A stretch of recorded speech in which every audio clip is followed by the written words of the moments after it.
할렐루야. 6월의 문을 여는 이 아침에 하나님께 나와 예배하는 우리 성도님들 주님의 이름으로 축복합니다. 오늘부터 고린도전서의 말씀을 묵상하게 되었습니다. 오늘 본문 고린도전서 1장 1절에서 9절 말씀을 통해 하나님의 말씀, 하나님의 은혜를 나누고자 합니다. 우리는 어떤 사람들을 볼 때, 저 사람 시작은 참 좋았는데 라고 말할 때가 있지 않습니까? 시작은 좋았으나 끝이 좋지 않았다라는 것이죠. 제법 이런 사람들이 많습니다. 신앙생활을 할 때도 더욱 그렇습니다. 처음에는 주님을 만난 그 열정으로 기쁘게 신앙생활 하다가 끝까지 가지 못하고 끝내버리는 성도들이 있더라라는 말씀입니다. 우리가 이렇게 신앙생활 해오면서 사라졌던 많은 얼굴들이 떠오르시죠. 그분 지금 어디가 계실까라는 생각이 듭니다. 처음에는 열심히 했으나 정말 열심히 식어지지 않을 것 같이 열심히 나아갔으나 한동안 열심히 하다가 사라져 버리는 것입니다. 가난 성도, 안 나가는 성도가 되어 버렸습니다. 그런데 오늘 본문은 우리에게 중요한 말씀을 하십니다. 이 교회가 사람의 열심으로 되는 것이 아니라는 말씀입니다. 우리의 열심으로 하다가 지쳐버리기 쉽습니다. 하지만 교회는 어떤 곳입니까? 우리의 열심이 아니라 하나님의 은혜로 되어지는 공동체가 바로 교회입니다. 하나님의 은혜로 시작되고 하나님의 은혜로 유지되고 하나님의 은혜로 끝까지 갈 수 있는 것이 교회라는 사실입니다. 사실 고린도 교회만큼 은혜를 많이 받은 교회가 없습니다. 고린도 교회는 누가 세웠냐면 바울이 1차 전도 여행 때 세워진 교회입니다. 고린도 교회 사람들은 바울을 통해 직접 복음을 들었고 가르침을 받았습니다. 그리고 유대인 학자인 아볼로를 통해서 얼마나 대단한 설교 훈련을 받았는지 모릅니다. 이들에게는 풍성한 은사도 많이 있었습니다. 그런데 물질적으로도 부족함이 없는 이들에게 동시에 아주 많은 문제가 있었다라는 것입니다. 지금 한국 교회에 여러 가지 문제를 겪고 있고 없어지고 사라지고 또 위기 가운데 있는 문제들을 보면 한두 가지 문제로 있잖아요. 근데 이 고린도 교회는 교회에서 나올 수 있는 모든 문제가 다 있는 문제 많은 교회였습니다. 교회 안에 파벌이 있었습니다. 나는 바울파다, 나는 아볼로파다, 나는 게바파다, 심지어 나는 예수파다 하고 파당을 지었습니다. 그러면서 분쟁이 일어났습니다. 시기, 다툼도 있었고 도덕적인 문제도 있었습니다. 성적인 문제, 우상 숭배의 문제, 성만찬 하나도 제대로 이루어지지 못했습니다. 송사의 문제가 있었습니다. 오늘날로 말하면 교회 안에 있을 수 있는 모든 예시의 나쁜 면들이 다 있더라라는 것입니다. 그런데 오늘 고린도 교회에 보내는 이 바울의 글에 그들을 책망함으로 이 독사의 자식들아, 내가 어떻게 너희들을 훈련시켜 놨는데 이 모양으로 신앙생활하냐라고 책망할 법도 한데 그렇게 하지 않고 하나님께 감사한다라고 편지를 쓰고 있습니다. 오히려 감사로 시작합니다. 4절 말씀에서 내가 너희를 위하여 항상 하나님께 감사한다고 말합니다. 왜 그럴까요? 왜 바울은 감사할 수 있었을까요? 바울은 그 고린도 교회를 바라볼 때 사람의 문제, 사람의 연약함을 바라보는 것이 아니라 하나님의 은혜를 먼저 바라보았기 때문입니다. 그래서 오늘 본문은 이 문제 많은 교회를 향한 책망으로 시작하지 않고 감사로 시작한다는 것을 기억하십시오. 그리고 오늘 말씀을 통해서 바울이 감사할 수 있었던 3가지 이유를 살펴보고자 합니다. 첫째로 바울이 감사할 수 있었던 이유는 하나님께서 교회를 은혜로 부르셨기 때문입니다. 1절 말씀에 보면 바울이 자신을 어떻게 소개하고 있냐면 하나님의 뜻으로 말미암아 그리스도 예수의 사도로 부르심을 받은 바울이라고 말하고 있습니다. 하나님의 뜻으로 말미암아 그리스도 예수께 부르심을 받은 받은 사도래요. 사울이 자신의 사도권을 이야기하고 있죠. 바울이 먼저 하나님을 찾은 것이 아니라 하나님께 부르심을 받았다라고 그가 말하고 있는 것입니다. 실제로 그랬습니다. 다메섹 도상에서 부활하신 주님께서 바울을 찾아오지 않았습니까? 그렇게 하나님께서 불러주셨습니다. 그렇게 함께 해주신 하나님께서 그를 붙드셨고 부르셨고 이방인을 위한 그릇으로 세우셨습니다. 그를 부르신 자가 바로 우리 하나님이십니다. 고린도 교회 성도들도 마찬가지입니다. 2절 말씀을 보면 그리스도 예수 안에서 거룩하여지고 성도라 부르심을 받은 자들이라고 말하고 있습니다. 성도라는 것은 거룩한 사람이라는 뜻이 있죠. 거룩한 사람이라는 그 뜻보다 하나님께서 거룩하게 구별하신 사람이라는 뜻입니다. 성도로 부르심을 받은 자들이라고 표현하니까 그렇습니다. 성도는 스스로 내가 거룩한 사람이라고 말하는 사람이 아니라 하나님께서 부르신 사람들입니다. 그들이 원래 거룩했습니까? 그렇지 않습니다. 고린도 지역은 상업적으로도 그렇게 도시 지역이고 경제적으로도 부족함이 없고 그렇기 때문에 세속 문화, 음란과 우상 숭배가 가득한 도시 사람들이었습니다. 하나님께서 착하고 선하고 믿음 좋은 자들을 택하여 고린도 교회를 세워주신 것이 아니라 복음을 전했을 때 듣고 나오는 자들이 모여있지 않습니까? 그래서 교회라는 것은 은혜 받은 자들이 나온 죄인의 공동체입니다. 우리는 모두 죄인이지 않습니까? 그래서 교회는 원래 좋은 사람들로 구성되어 있는 곳이 아니라 은혜를 받은 죄인의 공동체라는 것입니다. 그래서 교회의 시작은 사람에게 있지 않고 하나님의 부르심의 시작이 있습니다. 그래서 교회는 우리가 교회를 바라볼 때 사람을 보기 전에 하나님의 은혜를 바라보아야 합니다. 어떤 훌륭한 목사님이 그 교회를 세웠다고 할지라도 그 시작은 그 안에 넣어준 하나님의 부르심에 있는 것이지 한 사람으로 인해서 세워질 수 없다라는 것입니다. 그래서 우리가 이렇게 신앙생활을 하고 있는데 우리도 여기까지 온 것이 하나님의 은혜 아닙니까? 우리 안에는 모태신앙도 있고 어떤 분들은 인생의 가장 힘들 때에 하나님께서 불러주신 분들도 있고 내 육신의 질병으로 인해 하나님을 간절히 찾게 되는 사람들도 있습니다. 그래서 우리는 너무나 다양한 모양으로 하나님 앞에 나왔는데 그 공통점은 무엇이냐? 우리로부터 시작하는 것이 아니라 우리 안에 역사하시는 하나님으로 말미암아 우리가 주님께 나아왔다라는 것입니다. 우리가 여기까지 온 것, 우리가 신앙생활하는 것 우리의 힘으로 된 것이 아닙니다. 우리가 실력이 있어서 우리가 간절히 노력해서 신앙생활하고 있는 것이 아닙니다. 새벽마다 예배의 자리에 나아오는 것 하나님의 은혜 주시지 않으면 할 수 없는 것 아닙니까? 오늘 하루도 숨쉬고 살아가는 것 하나님의 은혜로 가능한 것입니다. 둘째로 바울이 감사할 수 있었던 이유는 하나님께서 교회에 풍성한 은혜를 주셨기 때문입니다.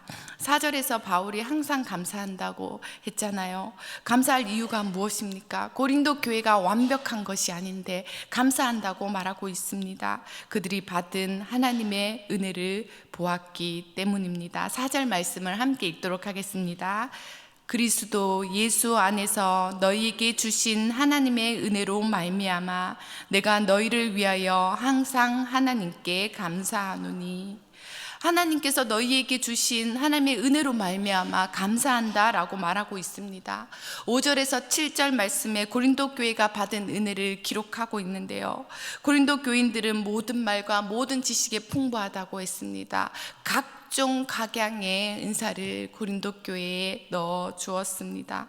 그런데 문제가 무엇입니까? 그 은사를 받은 교회가 그 은사가 교회를 세우는 도구가 아니라 교만의 이유가 되었다라는 것입니다. 하나님이 주신 선물을 가지고 서로 비교하고 자랑하고 분쟁하는 데 사용되었다라는 것입니다. 그러나 하나님은 그런 교회를 버리지 않았습니다. 바울도 여전히 하나님께 감사했습니다. 왜냐하면 이 교회를 붙들고 유지하는 것이 사람에게 있지 않기 때문입니다.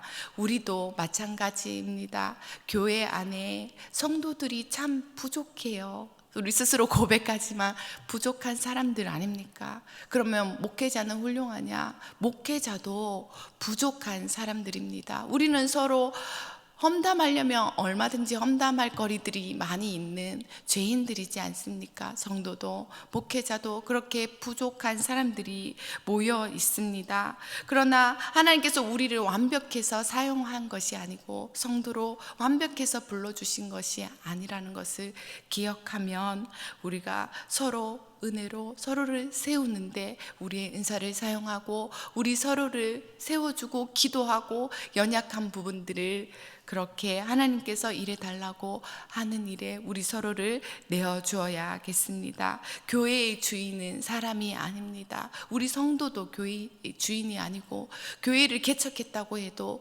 목사님이 교회의 주인이 아니고, 교회의 주인은 오직 예수 그리스도 뿐입니다. 지금도 주님께서 우리 교회의 머리 되어 주셔서 우리 교회를 붙들고 계십니다. 한국 교회를 붙들고 계십니다. 교회를 지키는 힘은 사람의 능력이 아니라 하나님의 은혜입니다. 우리 안에 있는 가장 소중한 공동체, 우리 가정도 마찬가지입니다. 우리 가정도 하나님께서 지키시고 붙드십니다. 부모의 능력으로 가정이 유지되는 것이 아니라 하나님께서 붙들고 계시기 때문에 하나님의 은혜로 지켜지는 것입니다. 우리 자녀들에게도 문제가 있고 많잖아요. 그런 것도 다 하나님께서 붙들고 계신다는 것을 믿으면 우리가 염려하는 대신에 하나님께 기도하는 것입니다. 마지막으로 바울이 감사할 수 있었던 이유는 하나님께서 교회를 끝까지 붙드실 것이기 때문입니다. 8절 말씀을 함께 읽도록 하겠습니다. 주께서 너희를 우리 주 예수 그리스도의 날에 책망할 것이 없는 자로 끝까지 경고하게 하시리라. 아멘. 여기서 가장 중요한 단어가 뭔 것 같아요? 우리 성도님, 끝까지.